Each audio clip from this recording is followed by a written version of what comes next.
დაუდგინათ. ექსპერტები დღეს საუბრობდნენ, რომ რუსული უშიშროების საგარეო დაზვერვაში კრახული პროექტები და ჩავარდნილი ჯაშუშური ქსელი ბოლო პერიოდში უკვე ერთმანეთთან ასოცირდება.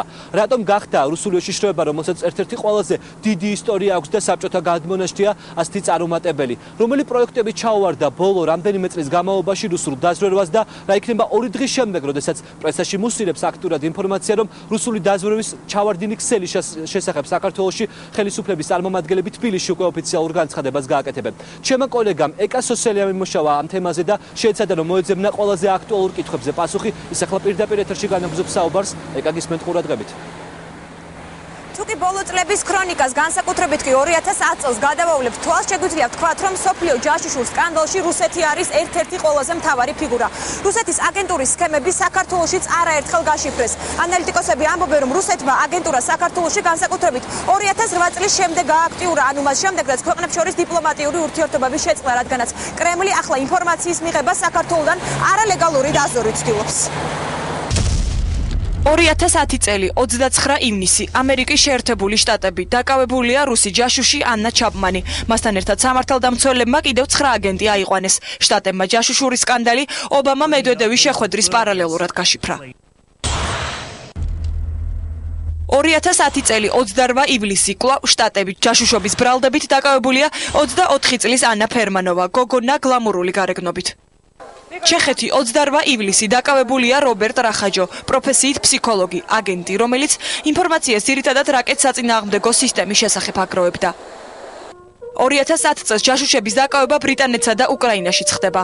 მანამდე კი იყო სკანდალი ნატო შტაბ-ბინასა და ესტონეთშიც, როცა დიპლომატიური წარმომადგენლობიდან ცნობილი პოლიტიკოსის ევროკავშირში რუსეთის წარგზავნილის ვლადიმირ ჩიჟოვის ვაჟი გამოაძევეს. რუსეთ ჯაშუშობაში გერმანიაც ადანაშაულებს 2009 წლის შემაჯამებელ ანგარიში სამხედრო სამრეწველო სფეროში მთავარ საფრთხედ გერმანია რუსულ შპიონაჟს ასახელებს. რუსული უშიშროების წარუმატებლობის დამადასტურებელიას ბოლო რამოდენიმე წლის არასრული ქრონიკაა. მსოფლიოში ჯაშუშური სკანდალების მთავარი ფიგურანტი რუსეთია. სასურველი ინფორმაციის მოსაპოვებლად კრემლი არა მარტო დიპლომატიურ, არამედ სამოქალაქო რესურსსაც იყენებს. ექსპერტების აზრით, ქვეყანას, რომელიც სუკის აგენტებით იმართება, სხვაგვარად არ შეუძლია. თუმცა უკვე მოსკოვშიც ამბობენ, რომ ბოლო პერიოდში პროფესიონალიზმი დაკარგეს და არა მხოლოდ საგარეო დაზვერვის მიმართულებით. პროფესიონალიზმის დაკარგვა სისტემური მოვლენაა, რომელიც რუსეთის ხელისუფლების ყველა სტრუქტურას მოედო, დაწყებული ზედა ეშელონებიდან. დაზვერვაში სხვანაირად რატომ იქნებოდა? ჩაპმანის სკანდალმა კიდევ ერთხელ დაგვანახა, რით არიან დაკავებული რუსი მზვერავები. დასავლეთში ისინი კოქტეილებზე დადიან, გაზეთებს კითხულობენ და ამ გაზეთებიდან ამოღებულ ინფორმაციას დაშიფრული სახით უგზავნიან ცენტრს. რუსული ჯაშუშური სქემა საქართველოშიც არაერთხელ გაშიფრეს. პირველი დიდი ჩავარდნა რუსეთის უწყებას 2006 წლის სექტემბერში ჰქონდა. მაშინ ქართულმა მხარემ რუსეთის ჯაშუშები მთავარი სამხედრო სადაზვერვო უწყების ოფიცრები დააკავა. ისინი წლების განმავლობაში ცდილობდნენ გადაეცათ საიდუმლო ინფორმაცია მოსკოვისთვის. ანალიტიკოსები ამბობენ, რომ ცივი ომის შემდეგ რუსეთის საგარეო დაზვერვა მოკვდა. საბჭოთა კავშირის დაშლის შემდეგ რუსული უშიშროების ჩავარდნაზე საუბრობს უშიშროების გენერალი ანზორ მაისურაძეც. ჩავარდნა ქონა, იმიტომ რომ პოლიტიკური საფუძველი უკვე ქვეყნისა შეირყა.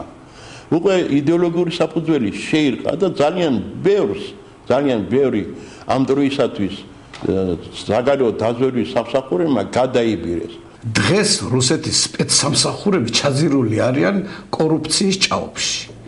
ვერ ახერხებენ ისინი სათანადოდ გაანალიზონ ვითარება. მათ ასევე მიაჩნიათ, რომ აი ასე ხელწამოსაკრავები ვართ ჩვენ და შეიძლება აქ მათივე სიტყვებით რომ ვთქვათ, იგულავონ როგორც უნდათ ისე, მაგრამ არ გამოსდით. ხარვეზებს რუსული უშიშროების მუშაობაში მოსკოვშიც ხედავენ. ამბობენ, რომ დაზვერვა აღდგენის პროცესია და ახლა პირველ ნაბიჯებს დგამს. როდესაც პუტინი ხელისუფლებაში მოვიდა, მან რუსული დაზვერვის აღდგენა დაიწყო. აღდგენის დროს კი რაღაც ორგანიზებული სახის ხარვეზები ბუნებრივია. ცნობილია, რომ სამხრეთ ოსეთში კონფლიქტის დროს ჩვენი მთავარი ნაკლოვანება სამხედრო დაზვერვის ცუდი მუშაობა იყო. საერთო აზრით, მათ საჭირო ინფორმაცია დაფარულად ვერ მოიპოვეს. რა თქმა უნდა, აგენტების ჩავარდნა დიდი დანაკარგია, მათ შორის ფინანსური. რუსული დაზვერვის მდგომარეობა არის მოუხერხებელი სიარულის აღდგენის პროცესში. 5 ნოემბერს მოსკოვში სამხედრო დაზვერვის პროფესიულ დღესასწაულს აღნიშნავენ. არაოფიციალური ინფორმაციით ქართული მხარე მილოცვას ორიგინალურად გეგმავს. რუსულ პრესაში აქტიურად წერენ, რომ ზუსტად 5 ნოემბერს ახალი ჯაშუშური სქემის დეტალები გახმაურდება და რუსეთის სასარგებლოდ აგენტობაში ქართული მხარე 20 პიროვნებას ამხელს.